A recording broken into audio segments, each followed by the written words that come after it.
Now, how do you traverse a list? How do you visit each element in the list?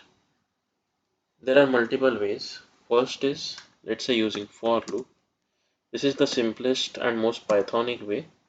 For I in name of the list, let's say L1,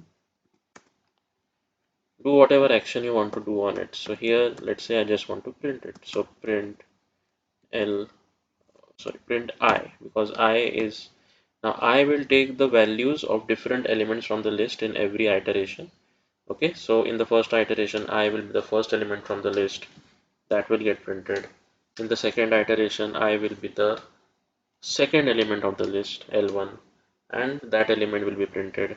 In the third iteration of this for loop, I will take on the value of the third element of the list L1, and that will be printed.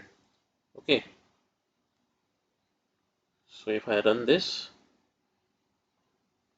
the elements of the list will get printed. This is the same list that we had seen in the previous video that we had taken as input.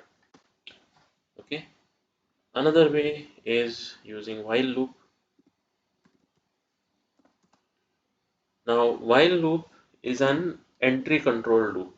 So here you will have to write some condition. The condition will be, let's say, while I less than length of L1. LEN, length, gives you number of elements in the list. Okay, so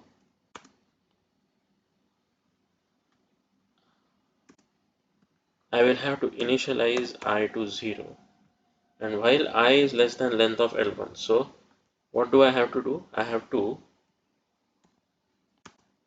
print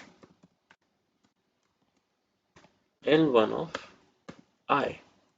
So I will serve as an index into the list. As you know, Python is a zero indexed language. So first element will be at index 0, second element will be at index 1, third element will be at index 2, and so on. So I will begin at 0, and then the condition will be checked. I is less than length of the list, and then the element will be printed, and I has to be incremented. So I will increment I by 1. So it will go on advancing from 0, 1, 2, 3 up to the length of the list minus 1. Okay, till then only it will be strictly less than length of the list, and it will condition will be satisfied. So let's see the output of this. Output will be exactly the same. Thank you for watching.